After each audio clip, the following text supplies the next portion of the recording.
Good afternoon, everybody. This is a presentation for Blue Ridge Line Company by Kimmy Zoll and Jonathan Ochoa.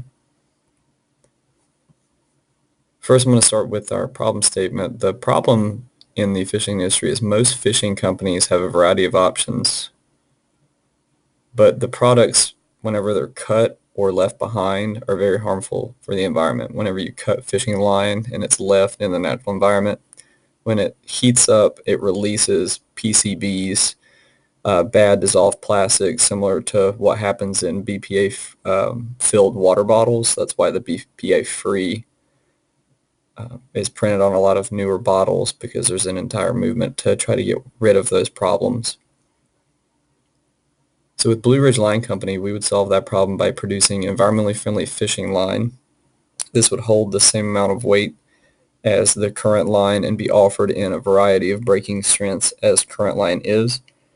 It would be biodegradable because it would be sourced from natural fibers, and it would provide local jobs because the company would use a U.S. base, starting with NC State's textile department, where they create natural fibers.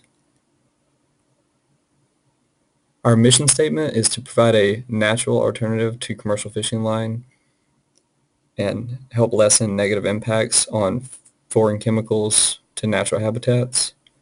Our tagline that we came up for the company was "Fish for Tomorrow," as in, there will be fish tomorrow because you're not depleting the environment, and just in general to think about the future and not just fishing today and not worrying about the fishing line that you broke off today. As part of our market research, I looked up the 2011 census for activities in North Carolina by residents and non-residents. As far as anglers and hunting is concerned, it's all together by the U.S. Fish and Wildlife Service. But our focus here was on anglers that were residents and non-residents of North Carolina. The big numbers there were around 1.5 million anglers that fish on an average of 15 days out of the year, and their average expenditure per day on equipment was around $43. The total equipment was to the tune of more than $500 million, so we felt it was a very approachable market. Here you can see our initial logo that we came up with that compiled as part of the market research. We looked at the census that I showed you earlier, kind of took an assessment of the available market, which would be anyone who could own a recreational fishing license, so that would be 16 years of age or older. Our target market was going to be males and females, ages 18 to 60. And then on top of that, we compiled a local survey at the Bass Pro in Cary, where 25 customers were surveyed. 18 supported a biodegradable fishing alternative, and then 5 of them did not support it because they were worried about if it would be as good, and then 2 of them were actually not interested in fishing, so they didn't have an opinion either way. So that came out to 72% of people being in favor of a product.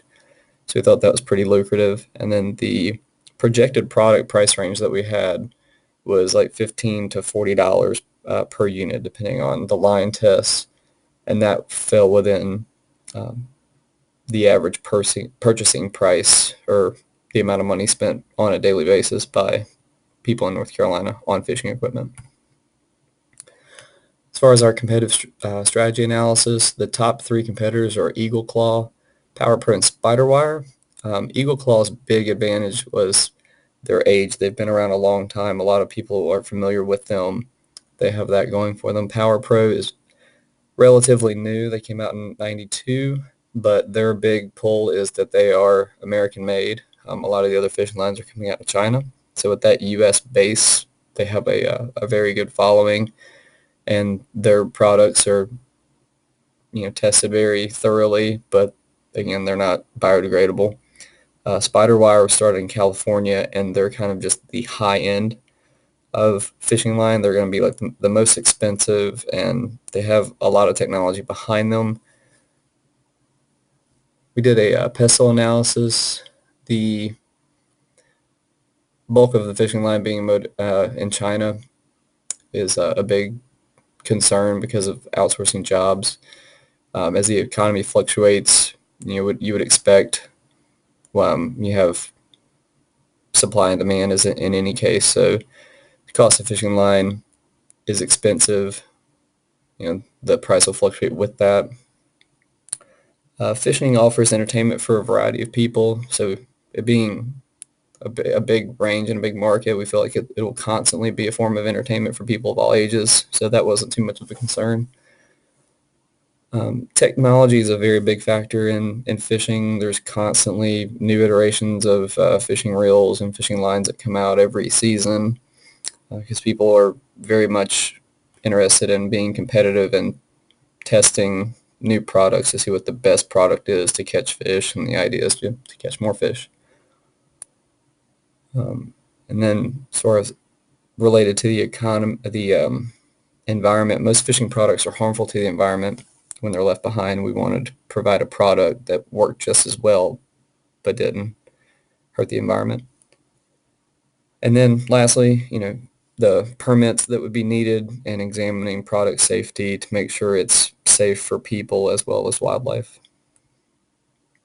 Our SWOT analysis, having a company with a local base would provide North Carolina jobs and have recognition for NC State, providing a unique product in collaboration with the college. Our products would cost a little bit more initially because don't have the production power of the big companies, but the local pull is big in the restaurant scene in North Carolina, and I feel like it would also do the same thing and have a lot of appeal for the clientele here locally and expand to statewide and national. Our having a unique product, it's the only one on the market that we're aware of, and it would reach people other than fishermen. A lot of people use fishing line for hanging pictures, craft hobby. It's used for a lot of different things. A lot of people in the automotive world use it to tie things up out of place. So it has a farther reach than just the fishing society and recreational fishing. And then the three big names, again, would be a threat because they've been in the market so long. It would be a new approach to the market, but I think a lot of people would get behind that product. So our big draws, again, are that it's a one-of-a-kind product. No one else sells it. It's a strong and variable product that would come in a bunch of different weights and breaking strengths that would suit a lot of different needs and has no negative impact. So the big draw, again, is the consumers would be investing in making a conscious effort to protect the environment, which we think would be not just trendy, but get to be a point where it would be the standard. And overall, it's going to reduce the human footprint on nature and still support recreational fishing. Our business model canvas shows the support and association with the NC State Textile School, shows how we would need to manufacture the product and breaks down the different types of fishing line and the relationships with the customer, all the different channels, creating like easy ways to deliver the product and starting in mom and pop shops, having the different customer segments, people who are dedicated, like bass fishermen, people on the NC State fishing team, recreational fishermen. It also affects bird watchers, anyone who enjoys nature, because if you're getting that old product that breaks down and it either stays in the water and becomes a hazard and leaches chemicals into the environment, then it is a negative impact on birds. They get tangled up in it, take it to their nest. Those chemicals cause a lot of problems. So it's going to be a positive for bird watchers, people who hike, anyone who wants to be in those environments outdoors. And this is some of our iterations of logo development. Try to get a regional aesthetic. And so the Blue Ridge Line Company refers to the Blue Ridge Mountains, and we went with a bunch of different approaches and finally found on one that we both liked and felt like it would draw people and represent the product.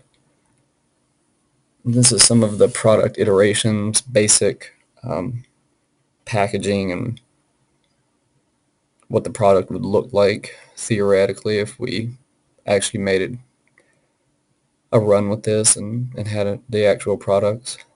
So you've got your different fishing line pound tests and how much line is on the spool printed on the packages, pretty standard as far as like in the fishing community, and big logo on the box, differentiation on the box and on the product for the pound test and how much actual line is on the spool, and then that little American flag there in the corner to dictate that it's made in America, and that's a big draw for a lot of other people. And so that's pretty much it, guys. Hope you think it seems like a viable business, and we had a lot of fun working on it, and hope to hear you guys' comments.